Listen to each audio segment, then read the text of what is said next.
জীবনে প্রথম এক শাশুড়ির কষ্টের কাহিনী আজকে আপনাদের সাথে শেয়ার করতে আসলাম। সব সময় তো ছেলের বউয়ের স্টোরি শুনেন, আজকে না হয় এক অভাগী শাশুড়ির স্টোরি শুনলেন। নাম আমার রাবেয়া খাতুন, বয়স 55, 2 ছেলে 1 মেয়ে। মেয়েকে বিয়ে দেওয়া হয়েছে সুনামগঞ্জে। বড় ছেলে বিয়ে করে কানাডা প্রবাসী হয়ে গেছে, আর রইল আমার কাছে আমার ছোট ছেলে। সবাই যেহেতু দূরে দূরে চলে গেছে, তাই ভাবলাম বোনের মেয়েকে আমার ছোট ছেলেটাকে দিয়ে আনবো। বড় বউয়ের সাথে তেমন একটা কথাবার্তা হয় না, মাসে একবার ফোন দেয়, ফোন দিয়ে শরীর স্বাস্থ্যের কথা জিজ্ঞাসা করে, কেমন আছি না আছি, টাকা পয়সা পাঠানোর প্রয়োজন পড়লে। এই 4-5 বছরেও তারা কখনো বাংলাদেশে আসে না। আর মেয়েকে এমন জায়গায় বিয়ে দেওয়া হয়েছে, মেয়ের শ্বশুর বাড়ির লোকজন চায় না যে বাপের বাড়িতে বেশি যোগাযোগ থাকুক। না, আমরা বিয়ে দিইনি, মেয়ে নিজেই পছন্দ করে বিয়ে করেছে, বলতে গেলে পালিয়ে গেছে। এই কারণে তার ভাইয়েরা তার সাথে কথা বলে না। মাঝে মধ্যে আমার সাথে ফোন দিয়ে কথা বলে, কিন্তু কখনো ওর শ্বশুর বাড়িতে যাওয়া হয়নি। বড় ছেলের আর ছোট ছেলের করা নিষেধ, বোন যদি বাড়িতে আসে তাহলে আমাকে সহ বের করে দিবে। যাই হোক, ছেলেকে বিয়ে করাবো বোনের মেয়েকে দিয়ে, তাই বোনের কাছে প্রস্তাব নিয়ে গেলাম। বোনও এক কথায় রাজি হয়ে গেল। আচ্ছা, অনেকেই জানতে চাইতে পারেন আমার স্বামী কোথায়। আমার যখন 40 বছর বয়স, তখন আমার স্বামী মারা গেছে। আমার মেয়ে তখন মাত্র 5 বছরের। একটা রোড অ্যাক্সিডেন্টে স্বামী মারা গেছে। তারপর থেকে অনেক কষ্ট করে 2 ছেলে আর 1 মেয়েকে মানুষ করতে হয়েছে। স্বামীর কিছু জায়গা জমি ছিল, সেই সব কিছু বিক্রি করে করে আমাদের চলতে হয়েছে। বড় ছেলেটা যখন বিদেশে গেল, তারপর একটু একটু ঘরের হাল ধরলো। কিন্তু বিয়ে করার পর আমার বড় ছেলেটা একদমই বদলে গেছে। 5-6 মাসে একবার টাকা পাঠায়। আগে যেখানে মাসে মাসে টাকা পাঠাতো, সেখানে এখন আর টাকা পাঠায় না। বলে যে তার সংসার হয়েছে, 2টা বাচ্চা আছে, এদের অনেক খরচ। বিদেশের মতো জায়গায় থাকতে হলে খরচ আর খরচ, তাই বাংলাদেশে সে আর তেমন টাকা পাঠাতে পারে না। সব শেষে ছোট ছেলের উপর নির্ভর হয়ে যায়। ছোট ছেলে একটা সফটওয়্যার কোম্পানিতে জব করে, সেখান থেকে যা আসে তা দিয়েই আমার সংসার চলে। অনেক আশা নিয়ে ছোট ছেলেটাকে বোনের মেয়ের সাথে বিয়ে দিলাম। বোনের মেয়েটা দেখতে শুনতে মাশাআল্লাহ ছিল, তবে এটাই যে আমার জীবনের সবচেয়ে বড় ভুল হবে, সেটা আমার কল্পনার বাহিরে ছিল।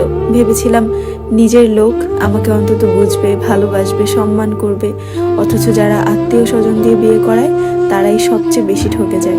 যেটা আমার সাথে হয়েছে। আমার ননদ তারা না করেছিল যেন বোনের মেয়েকে দিয়ে বিয়ে করিয়ে না আনি, কারণ আত্মীয়দের মধ্যে আত্মীয়তা ভালো না। কিন্তু আমি শুনিনি। আমি ভেবেছিলাম আমার বোনের মেয়ে আমাকে তার মায়ের মতো করেই দেখবে। আর তাছাড়া ছোট থেকে সামনে বড় হয়েছে, সবকিছু চিন্তা করে বোনের মেয়েকে নিয়ে এসেছিলাম। বিয়ের 1 মাস পর্যন্ত ভালোই ছিল, আমার কথা শুনতো। 1 মাস পর থেকে দেখলাম ছেলেকে খোঁজাচ্ছে বিদেশে চলে যাওয়ার জন্য। যদি বিদেশে যেতে পারে তাহলে সেও যেতে পারবে। তারপর আমার ছেলে তার বড় ভাইয়ের সাথে কথা বলার পর বড় ভাই জানালো যে টাকা পয়সার ব্যবস্থা কর, আমি চাইলেই তোকে আনতে পারি, কিন্তু এত টাকা দিয়ে তোকে আমার পক্ষে আনা সম্ভব না। আমাকে যখন জানানো হলো, আমি প্রথমে মানা করলাম। বললাম যে দেখ বাবা, বড় ছেলেটাও চলে গেছে, মেয়েটাও কাছে নেই, তুইও যদি না থাকিস আমি শেষ বয়সে কাকে নিয়ে বাঁচবো বল। তখন আমার ছোট ছেলে আমাকে বলল যে আমি যেতে পারলে মা, তোমাকে আর লিজাকেও নিয়ে যাব।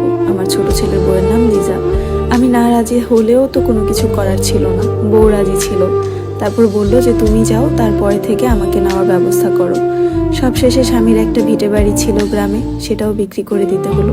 ছোট ছেলেকে বিদেশে পাঠানোর জন্য আর বড় ছেলের জন্য কিছু টাকা পাঠানো হয়েছে। যেহেতু বাবার বাড়ির ভিটা, সেখান থেকে ভাগ কেউই ছাড়বে না। শুধুমাত্র আমার মেয়েটার জন্যই কিছু রাখতে পারলাম না। 2 ছেলে মিলে বলল যে তারা ব্যবসা করে বোনকে একটা জায়গা কিনে দিবে। আমিও তাদের কথায় রাজি হয়ে গেলাম।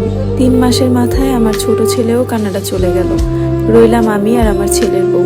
ছেলের বউ বলে ভুল হবে, বোনের মেয়ে, কারণ ছেলের বউ হলে তো মা ডাকতো। ও আমাকে কখনোই মা ডাকে না, খালা বলে সম্বোধন করে। কোনো কিছুতে আমাকে রেসপেক্ট দিয়ে কথা বলে না, কথায় কথায় ঝাড়ি দেয়। নিজের কাজে নিজেই লজ্জিত হই যে কি করলাম আমি এটা। না পারতাম কারো কাছে বলতে, না পারতাম সইতে, কারণ আমি নিজে নিয়ে এসেছিলাম এই ছেলের বউকে। বোনকে ফোন দিয়ে কিছু বললে বোন বলতো ছোট মানুষ আপা, বুঝে না, একটু বুঝিয়ে নাও। আর কিছু বলতে পারতাম না, কারণ নিজেরই তো রক্ত। ছেলে যাওয়ার পর থেকে লিজার অত্যাচার আমার উপর আরো বেশি বেড়ে যায়। ছেলে আমার সাথে ভালোভাবে কথা বলে না, 2-2.5 মাস পর্যন্ত আমাকেই ফোন দিত।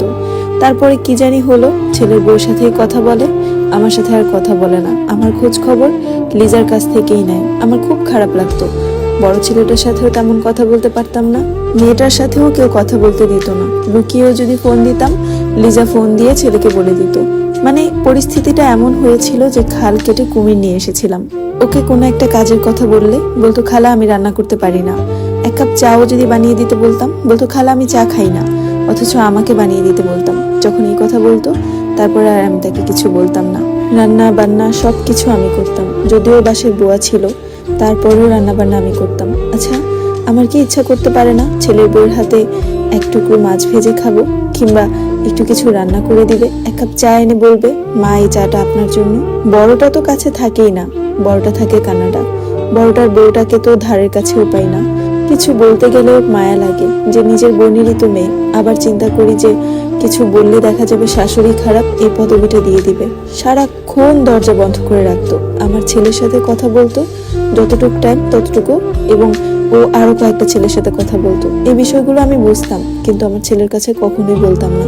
একদিন তো ও দরজা লাগাতে ভুলে গেছে, একটা ছেলের সাথে এই মুহূর্তে ভিডিও কলে কথা বলছিল। সেটা আমি পিছন থেকে যেয়ে দেখে ফেলি। তারপর আমি জিজ্ঞাসা করি, কি রে লিজা, তুই অন্য ছেলের সাথে কথা বলতেছিস কেন? তখন বলে যে এটা নাকি ওর ফ্রেন্ড হয়। হ্যালো, আসসালামু আলাইকুম এভরিওয়ান, আমি জান্নাত রহমান আপনাদের সাথে এক অভাগী মায়ের কষ্টের কাহিনী শেয়ার করছিলাম, যেটার প্রথম পর্ব আজকে আপনাদের সাথে শেয়ার করা হলো। আসলে সব শাশুড়িরা খারাপ হয় না, কিছু কিছু শাশুড়ি অনেক ভালো হয়, মায়ের থেকেও ভালো হয়। এই স্টোরিটা শুনলে সেটাই বুঝতে পারবেন।